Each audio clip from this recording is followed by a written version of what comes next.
Ladies and gentlemen, welcome to the Packernet Podcast. I am your host and resident fanalist, as always, Ryan Schlip. Check us out online, packernet.com. Find me on Twitter, pack_daddy. So, Jordy Nelson is gone. Some of you are still holding on to hope that he's coming back. I would say that there is almost zero chance of that.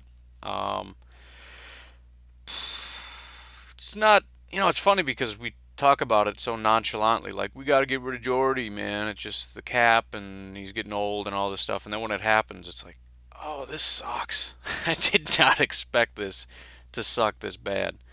But my thought when it happened and people started bringing up, well, maybe we're just bringing him back for a lesser cost or whatever, was essentially that, if that's the case, we're going to find out very soon because, there would have been a verbal agreement like, hey, man, look, we're going to cut you and re-sign you. Here's the number. But we're not going to let you play in free agency, right? I mean, we have it set up. We have an agreement. It's a verbal agreement similar to what's going on right now, right? Free agency hasn't even started yet, but there's all kinds of verbal agreements, and it's pretty much 100% that when free agency opens, everybody's just getting signed. So it would have been a verbal agreement to that extent, and it would have been done by now.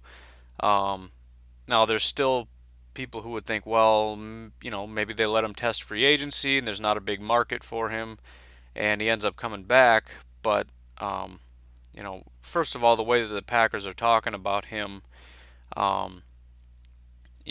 thanks for being there. Rodgers saying what a great teammate, and all these people coming out, and Gutekunst and everybody else, they're saying goodbye.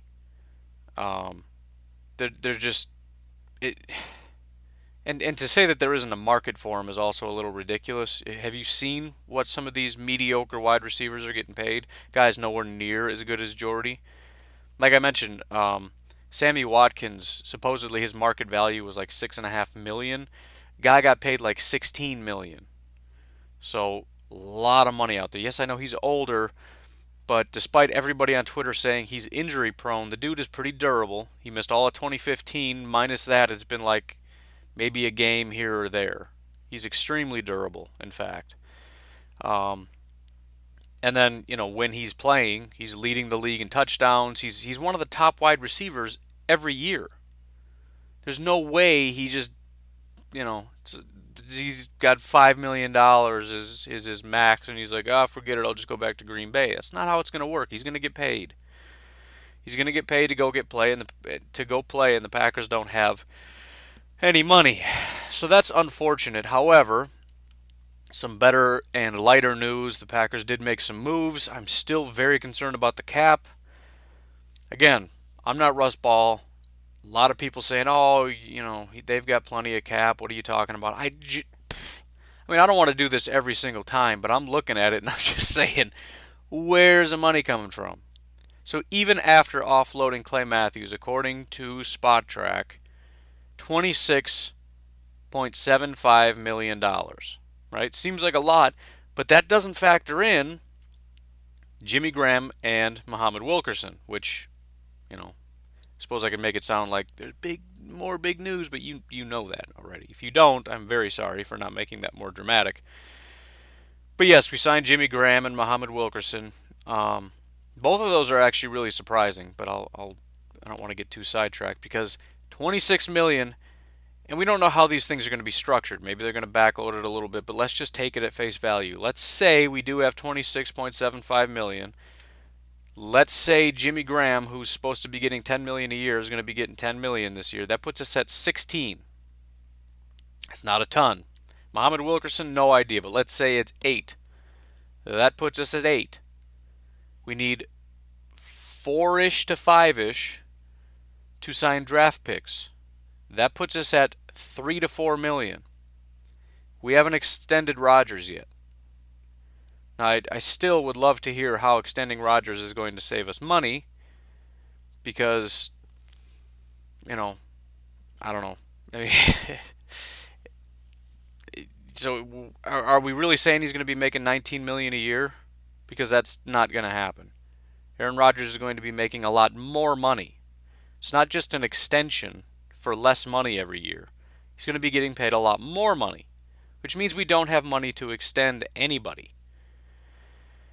Beyond that, we still have people saying, "Oh, why we got to get a cornerback, and we got to get the." We don't have any money, even for a cheap wide receiver. I don't know where the money's coming from. I mean, let's say Muhammad Wilkerson is 5. That's 15. That puts us at 11 million. Let's forget Aaron Rodgers. We still have free agents to sign. I don't want this to be every single episode. I'm just saying. I don't know where this is coming from. Oh, look at this. Muhammad Wilkerson does say 5 million. What just happened here? I don't know why. I just went over to free agents and it's got Muhammad Wilkerson. It says $5 million. 1 year, 5 million. Oh, it's actually not that bad. Why doesn't it say that here? I didn't know that. Well, that's pretty good, actually. $5 million is solid. I'm surprised that's all he was able to get. Ladies and gentlemen, it has just been reported by me at this time, the last person to find out. I guess 5 million. So that's actually really good. So 15 million between the two of them puts us at 11. Now, here's the thing. Nobody's saying it has to be done. We can free up a little bit more money with Randall, and I still tend to be of the opinion that Clay might not be around. This is a year where Clay Matthews has 0 cap hit if we cut him, which means we get 11.3 million back if we cut Clay Matthews. 6 sacks a year Clay Matthews gets us. Now, we don't have depth. We're in a lot of trouble in that situation, but where are we at wide receiver now? Same situation, right? We have Devontae Adams. That's great. We have Cobb in the slot. That's great. And then we have Geronimo Allison. That is a massive drop-off. Massive. I mean, maybe he takes a big leap and becomes a solid starter. But, no, that's a big drop-off. And I don't think there's a ton of good, solid edge rushers. So, you could say you cut Clay and then you can get a wide receiver and an edge rusher out of it. But maybe you get a wide receiver and a corner. I don't know. I mean, it puts us in a tough spot. I'm just saying financially. If I'm looking at it as I just want the best team ever, of course we're not going to cut Clay Matthews. But from a cap standpoint, I don't know how you don't cut him. If you do that, we have plenty of money for the draft picks. We could re-sign Morgan Burnett, right? I don't know. That's a painful one because you're essentially spending all the Clay Matthews money to re-sign Morgan Burnett. As much as I've been banging the drum saying we have to re-sign Morgan Burnett, that's just painful. We have other needs. But I don't know. That's just my thinking, is that Clay will be cut at some point. Maybe they're waiting to see how it goes, but I don't know. I just think that we don't have any money. So we're not signing anybody else because as it stands, as best as I can tell, our cap is going to be down to pretty much 0 right now. By the time we sign these guys, extend Aaron Rodgers, sign our free agents, there's just nothing left. But we'll see. It's been a very, very exciting free agency, and I don't want to sit here and dwell on stuff all day long because there's some very exciting developments. For example, Jimmy Graham and Muhammad Wilkerson. Now, let's start with Jimmy Graham because I'm getting a little sick of people trashing the guy all of a sudden. It's as though we don't remember the days when, before Jimmy Graham went to this run-first offense where we're just kind of this ground and pound and we're going to try to put Jimmy Graham in line because we're Seattle and we don't have a very good team and our offensive line sucks and we have a pretty good quarterback, but it's just not a great fit. It seems to me that we have forgotten the days when every year it was just a matter of, is it going to be Rob Gronkowski or Jimmy Graham as the number 1 tight end? Which one's it going to be? Remember that? Do we remember that?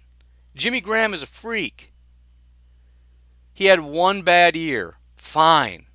2016, he was awesome. If you take his Pro Football Focus grade from last year, just last year, and attribute it to this year, he would have been the number 4 tight end in the NFL. He had a higher grade last year than Zach Ertz has ever had. Ever. And it was his 3rd highest grade on Pro Football Focus. He's a very good tight end. So he's not a great blocker, fine. Whatever. That's not what the Packers are looking for, anyways. They can get a blocking tight end. Those guys are cheap. Getting a receiving tight end are the ones that get all the money and make all the biggest impact. Jimmy Graham, second of all, is probably the best red zone tight end that there is. The guy is a freak show in the red zone. I mean, just go watch, just go check it out on YouTube or wherever it is you want to watch. He gets in there with that whole basketball thing. It's just too easy for him, right? Within 5 yards, he's just going to put hands on the guy, turn around and just grab it, just box him out. Game over. And with an accurate enough quarterback, there's nothing you can do to stop Jimmy Graham. Nothing, because he's so big and his arms are so ridiculously long. He can just stand in one spot with a corner right on him, and with a well-placed ball, he'll just catch it. Because he's just going to put it over here.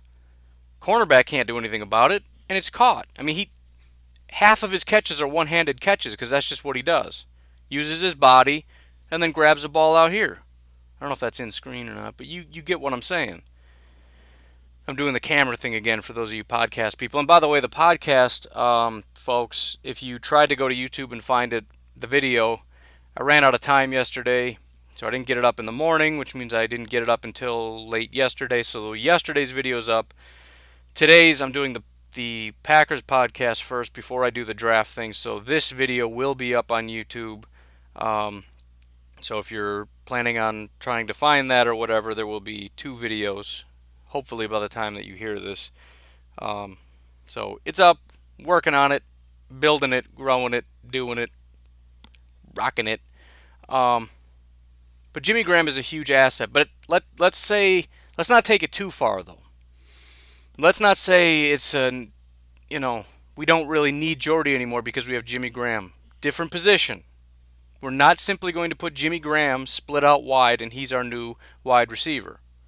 He's going to complement Davante Adams. That's not how it works.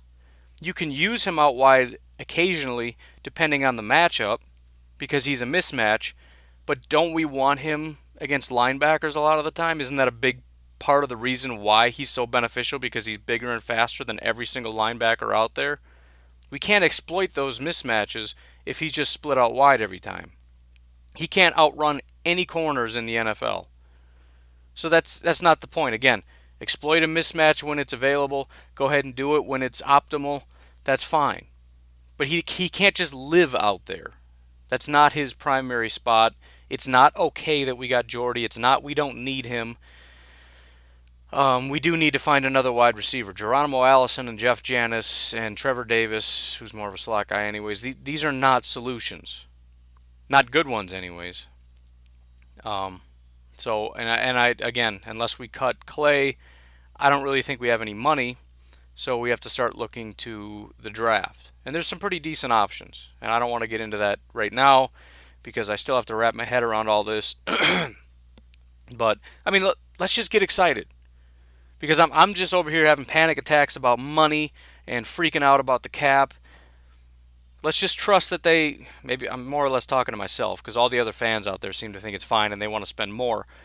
So let me just talk to myself for a second. It's going to be fine. They're going to manage it. They're going to figure it out. It's going to be okay. We have Jimmy Graham, and that's awesome.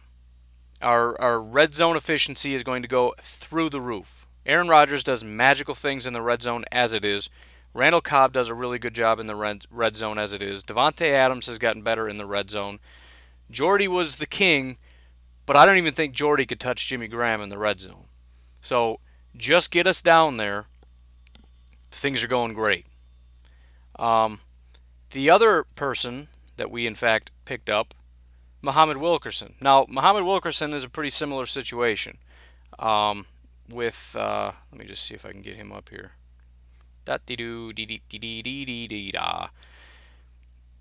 Everybody wants to talk about how his play has fallen off. He also has really only had one bad year. This past year he was mediocre. So yeah, you could say he got paid and then he fell off.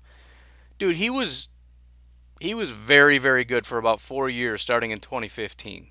He had a bad year in 2016. I have no idea why. I mean, it was so bad you have to assume there was an injury or something associated with it because that just doesn't make sense. 2017, I mean, I'm looking at Pro Football Focus again. If you don't like it, fine. But I mean, if you're going to argue with me about it, you better tell me that you watched every single Jets game and watched all of his film in order to argue with me on this point. If you haven't, then just stop because I'm so tired of people. Oh, Pro Football. Okay, fine. You've watched every single snap, and Pro Football Focus has too, but you know better than they do, so fine. You're the expert, and I'm an idiot. But we're talking about technically it's graded as average, but I mean he's like I don't want to give away the grade. He's basically at that good mark, which is 80. So it's 79.8. That's what he is. Um, so he's been good basically since 2012. In 2012 he was elite, which is when he had Mike Pettin. And let's not forget we have Mike Pettin and Joe Philbin on the team now. I mean, we sometimes forget about Mike Pettin, which means even the guys that weren't so good have the potential of being very good because he's done magical things with defenses. Um, so that in and of itself is exciting. Muhammad Wilkerson was elite the one year that Mike Pettin was with the Jets, and now he's reunited with the Packers. Um, but also Joe Philbin. Do you remember how good the Packers offense was when we had Joe Philbin? Maybe it wasn't all Joe Philbin, but maybe it kind of was. Right? All these issues with Aaron Rodgers struggling with getting these receivers and all this other stuff, that all kind of started after Joe Philbin left. Joe Philbin comes back, and we went and got Jimmy Graham, and Devontae Adams continues to get better and better. I'm just saying, we should get excited about this stuff. But Muhammad Wilkerson is still a very big, very disruptive, very scary guy. And if you look at our base defense right now as it stands, assuming we keep Clay Matthews, and by the way, also referring to Pro Football Focus, I know everyone says Matthews is washed up in garbage. He is not. He doesn't get double-digit sacks. That's true, and that sucks. Against the run, though, and in terms of his mental processing, his speed, and his flexibility, the guy's a very good football player still. Nick Perry, good football player. Our linebackers, Martinez, Jake and Blake, very good linebackers. And I'm maybe very good as a stretch, but good linebackers. A lot of you are saying Jake Ryan is no good. He was graded higher than Martinez. Right, everybody's just looking at raw numbers. Matthews is garbage because he doesn't get sacks. Martinez is elite because he gets a lot of tackles. There's more to it than that. But now we're looking at Daniels, Clark, and Wilkerson, and I kind of touched on this before, but I cannot get over how awesome that is. So you're looking at an offensive line. What do you do about this? Because Daniels and Clark are like both this close to being elite. Right there. Two guys next to being elite. Outside of the Eagles, that's just not a thing. I was all over Twitter talking about we have the best defensive line in the NFL. It's going to be tough to beat the Eagles, especially since now they have like 8 guys on their defensive line that are all very, very good because they're stupid. Because they have these guys have negative cap room, and they already have a full defensive line stacked with very good to elite players. And then they get Bennett, and they drafted Barnett last year, and he wasn't even included in what I was talking about. So Barnett would be the 5th, Bennett would be the 6th, and then they got Haloti Ngata, who is now the 7th defensive. They're stupid. That's stupid. It's like the Dolphins. They have negative cap money. They cut a couple people, so then they get up to like $2 million in cap space, and then they sign like 3 wide receivers. You don't have a football team. You've got a pretty trash quarterback behind a terrible offensive line and no running back and a terrible defense. But we've got 3 mediocre to decent wide receivers now. I don't understand. But getting back to the Packers and what matters. So you're an offensive line. What do you do about this? And I really do think, I know they're different positions, but I think bringing on Wilkerson helps maybe the thought of moving on from Matthews. Maybe. It is tough, too, because if you look at the draft, there's not a ton of great edge guys that I like. I mean, if we get Harold Landry in the first, I think I'm okay with this. And he's probably going to be available because nobody seems to like him. Davenport, fine. I'll concede that he's an option too, although I don't really care for him. But just looking at this situation, I don't know what you do. Because usually what happens is you double team Mike Daniels and you got a shot, but then you're still dealing with Perry and you're still dealing with Matthews, and that kind of causes a problem. Then Kenny Clark takes a massive leap, and now it's sort of like, well, if we double team Daniels, then Clark has a one-on-one, and that's sort of problematic. Um, but, you can only double team one of them. Now you have Daniels, Clark, and Wilkerson on top of Perry and on top of Matthews. First of all, your pass rushers will never get a double team. Just not going to happen. It won't. It can't. If you do, then you got singled up on Daniels, Clark, and Wilkerson. Best of luck to you. The interior pass rush is a thing. I know we want pass rushers, and that means outside linebackers, and that means we need really fast guys that can get after the quarterback. Team sacks is really the only thing that matters. Right? How many times does your team get the quarterback on the ground? That could be the corner, that could be a safety, inside linebacker, outside linebacker, defensive lineman. I don't care who puts the quarterback on his back, somebody just has to do it. And if you're generating most of your pressure from the interior, I don't care. Well, Clay only gets 6.5. Yeah, but between Wilkerson, Clark, and Daniels? I mean, Wilkerson, what was it, like 2 years ago he was a 10-sack guy? This guy, he's like 300 and some pounds. He's a big boy. You would just think of him as a run stuffer. The guy's not foreign to double-digit sacks. It was 3 years ago in 2015, 12 sacks. 2013, 10.5 sacks. This is a defensive tackle, 305 pounds. That's crazy. That's a lot. I mean, even if you can get 6 or 7 from him, on top of how many is Clark going to get? How many is Daniels going to get? How many is Perry going to get? If we keep Matthews, there's another 6. We got Martinez and Ryan. We got Kevin King, who runs a 4.42. Bring him once in a while. What about Josh Jones? There's another guy that runs a 4.42 really, really, really fast. Got him in the nickel, blitzing him. There's a lot of guys that can do a lot of stuff. So I guess this is me just convincing myself that getting rid of Clay Matthews doesn't put us in a horrible, horrible situation. And we do have Vince Beagle. Maybe there's the draft. I don't know. I'm stuck on it because I really do think it needs to happen. I don't like saying that, but I do think it needs to. If we can dump him, we would be in a pretty good position to get a corner. Which, by the way, there are corner options.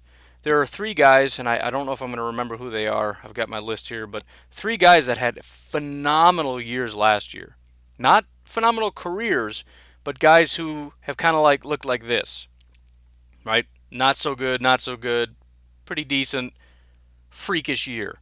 So Rashawn Melvin is one of them. And here's the other thing. If you grab a guy early, you're paying him a lot of money. When you wait for the dust to settle and you wait for all these other teams to punch themselves out, because there's a ton of corners, so it kind of makes sense. Let everybody else pay 15, 16 million for corners and deplete the market a little bit. But because there's so many, there's still a pile of guys.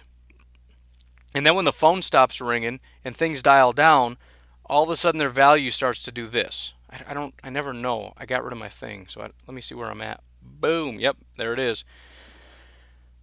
All of a sudden their price starts to go down. I also got to remember that I'm doing a podcast, so you can't see my hands doing a nosedive.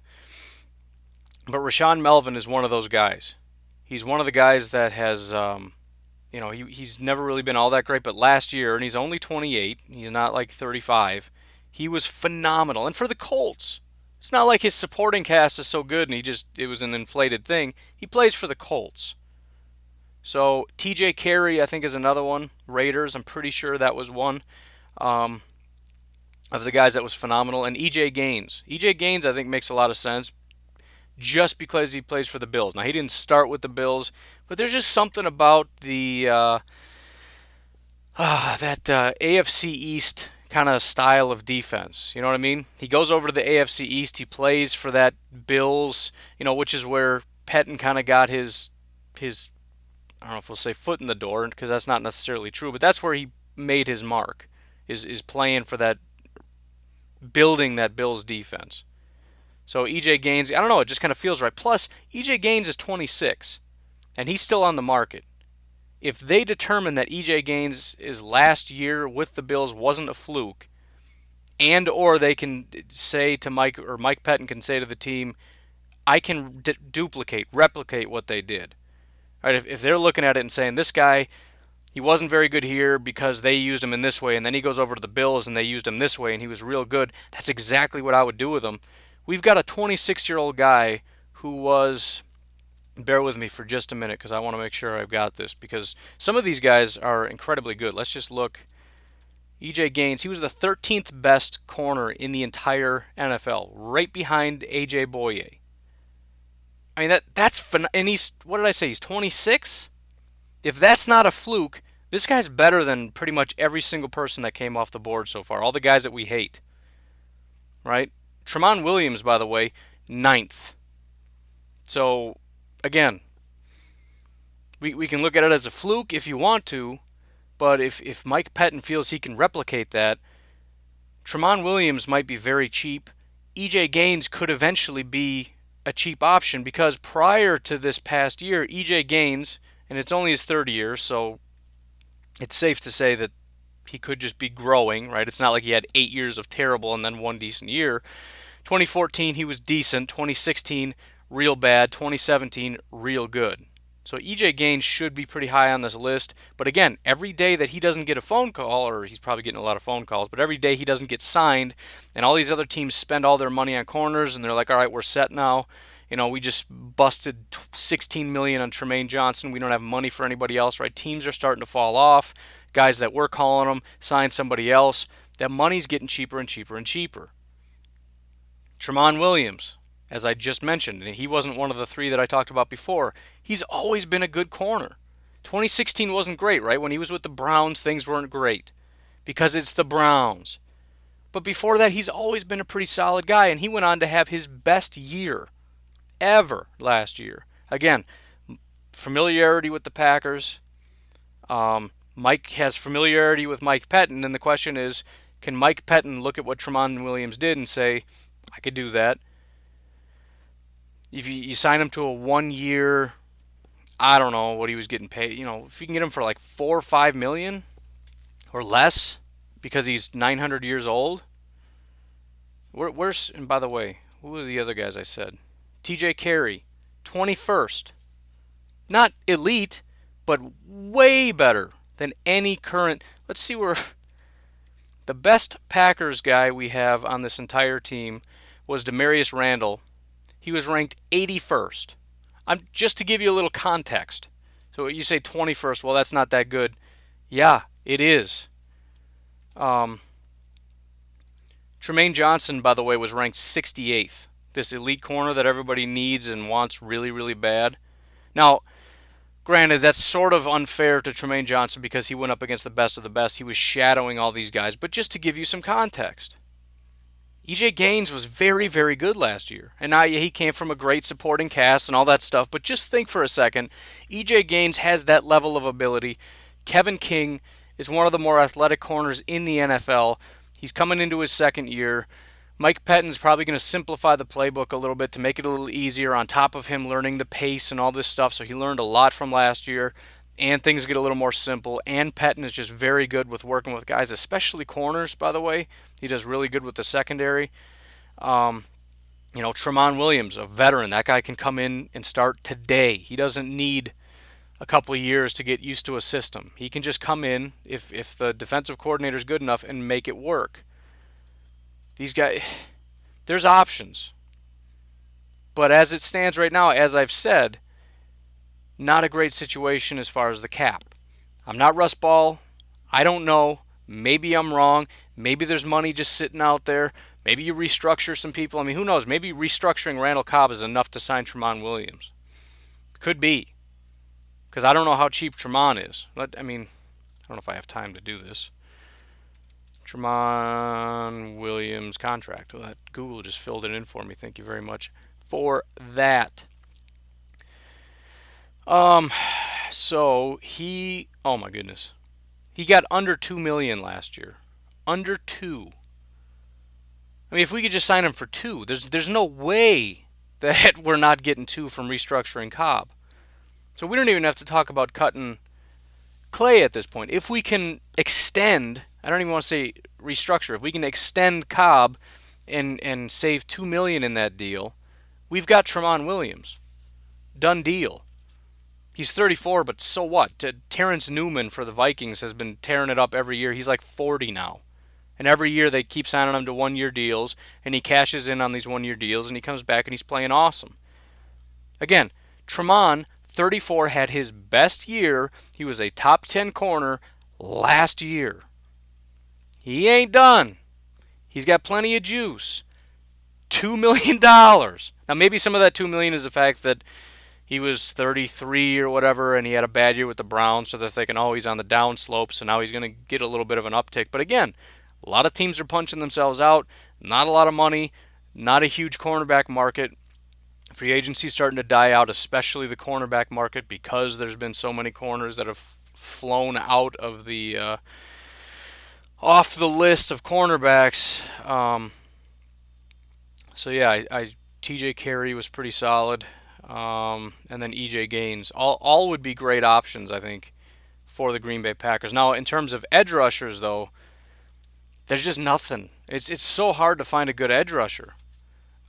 Just going down this list: defensive tackle, guard, tight end, corner, safety, linebacker, Avery Williamson, tight end, corner, linebacker. There's just not much here.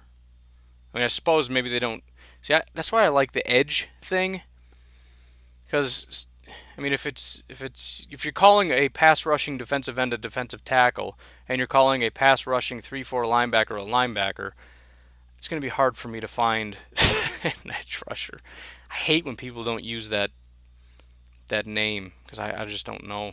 But bottom line is there's not nearly as good a market for that, and the draft also doesn't have nearly as many people.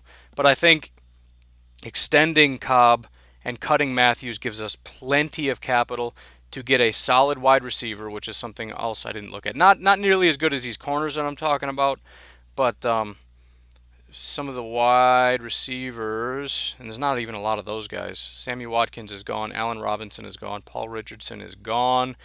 Marquise Lee is gone. Out, so even in their top 50 list on here, I'm looking at CBS. They don't even have anybody. But there are wide receivers. I think there's good options. I think there's a couple Colts guys that are out there, at least one. And there's the Joe Philbin connection, as I said, because he was with them last year. And I think these are probably undervalued and underappreciated wide receivers. Because Andrew Luck wasn't there and they had garbage quarterbacks and things didn't look very good. I think they'd be a great fit. I don't think they'd be very expensive. So we could probably, let's just say we did cut Clay and we had 11 million, get Tremont and a wide receiver and still have plenty of money left over for cutting. I don't know if we would have enough to get an EJ Gaines necessarily, but it's entirely possible. We're talking about 2 corners and a wide receiver for the cost of Clay Matthews. And I think that's absolutely worth it, even though you're probably not getting an edge rusher in free agency. We have 12 draft picks. We're picking at 14. We can get a guy in the first round. We can get Davenport, who's a big, strong, disruptive guy. Again, I'm not huge on him, but whatever, fine. Developmental type guy. And then we've got 7 other rounds filled with picks. Duke Ejiofor or whatever it is. Lots and lots and lots and lots of options. So, I don't know. That's just kind of where my head's at. I can't stop thinking about it. I just, maybe I'm too obsessed with the cap, and there's just a lot of things that I'm missing. I mean, there's teams signing people with negative cap money. So, that logo is... See, the good thing about, on this video, the Pack Daddy logo that I have up is that it covers up half the mess behind me. But whenever I lean to my right, my face is covered up. So, I apologize for that. But anyways... I think that's good enough. the more that happens, I feel like the less I understand because it's so hard to process this stuff. Um, what's the new dynamic of the offense? Are we better? Are we worse? I'm still very concerned about the offensive line. We absolutely need another wide receiver. Defensively, I don't hate where we're at. And yes, we need a corner. Um, whether or not we're going to get one or rely on the draft. And if we don't get one, then you have to think, well, we're probably a better, Denzel Ward, if he's available, is probably a much better value than any of the edge rushers. So you'd have to go that route. And then starting in the second round or later, there's just not a ton of great value or guaranteed instant starters on the edge. So again, it's very hard to process where we're at right now. But free agency and the draft and this time of year is just about optimism. So I should just be excited. Analyzing things just makes things miserable for no reason. This is the time of year where everybody looks at their team and they just say, my team's elite. My team's going to win a Super Bowl. So let's just do that. Jimmy Graham, best tight end in the NFL with the Green Bay Packers. We're going to get the wide receiver thing and the corner thing figured out. The cap will not be a problem. We have maybe the best, maybe second best at worst defensive line in the NFL. Things are looking up. This is going to be a top 10 defense. We're going to get some offensive linemen to help. We're going to have a great run game with all these second-year guys that are just going to tear it up. Aaron Jones and Jamal Williams. It's game over, man. Everything's going to be okay. I meant for today to be a little more positive than it was because I am very excited, but I'm just confused, I guess, and trying to figure this whole cap thing out. But that's Russ Ball's problem. My job is to sit here and get excited about the fact that we have an elite football team. We're going to win a Super Bowl. So that's it. It's Wednesday. Enjoy your Wednesday. We're halfway through the week. I don't know why I have to update you every day on what day it is. It's Wednesday. Enjoy your Wednesday. That's also breaking news. So enjoy your day. Talk to you later. Bye-bye. And bye-bye to you as well, because it's a two-step process. Stupid logo. Two-step process, so I have to say goodbye twice. Otherwise, it's goodbye.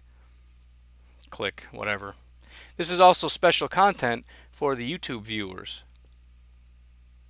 So, donate here. I don't know. Bye.